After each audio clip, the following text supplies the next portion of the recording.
The president and CEO of NAACP called the mass shooting a soulless act, and he joins us now by the phone, Cornell Brooks. Cornell, thank you so much for taking the time. I know you have family in South Carolina. Did you know any of the victims or their families? I don't know any of the victims or their families that I'm aware of in terms of the names of people that the names have been released. I mean, that we know about the pastor. I don't know much beyond that. The NAACP is on the ground. I've been in conversation with our leadership on the ground, our team. But this is a moment for grieving for the entire country because this hate crime perpetuated against one of our historic churches. And as you may know, I'm an AME minister and very familiar with Emmanuel. But this is a crime perpetuated not merely against a church, a pastor, a community, but the country. Because if in fact, and it is, a hate crime, we are all subject to this kind of animus. And it is nothing less than a flesh and blood obscenity.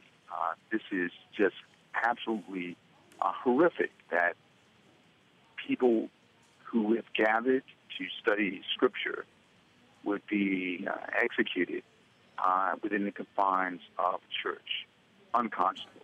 And it's an act carried out by a coward who set a new and more degenerate standard of man's inhumanity to man.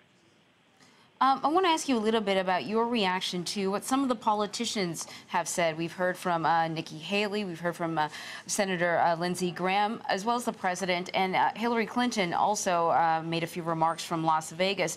In her remarks, she said, we have to face some hard truths about race, violence, guns, and division. And the president also, mentioned the need for further gun control. I just want to get your reaction to those comments.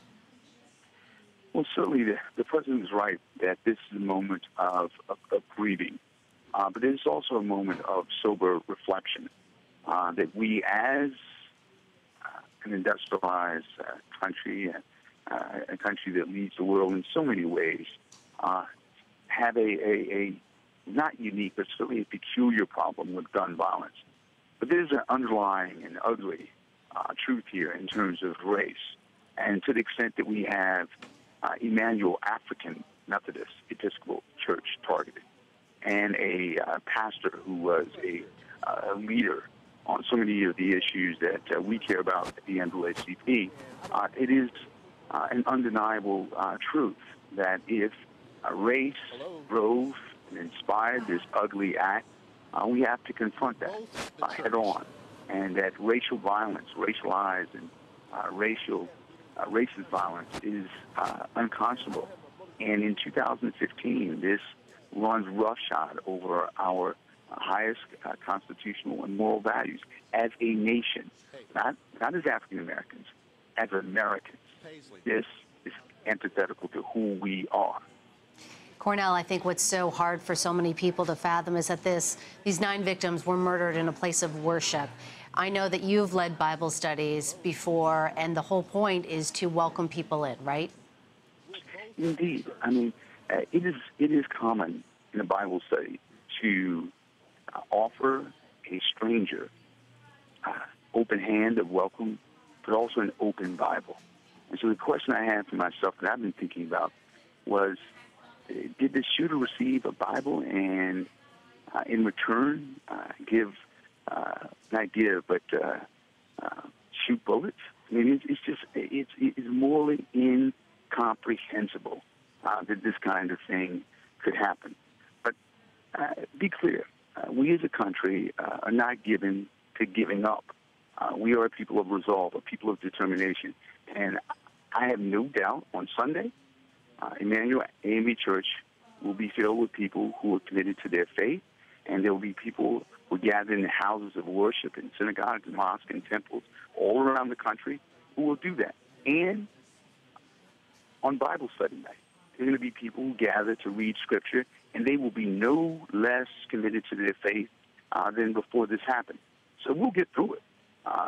And the NAACP family will do the work that we're committed to doing. We will surround and support the victims and their families.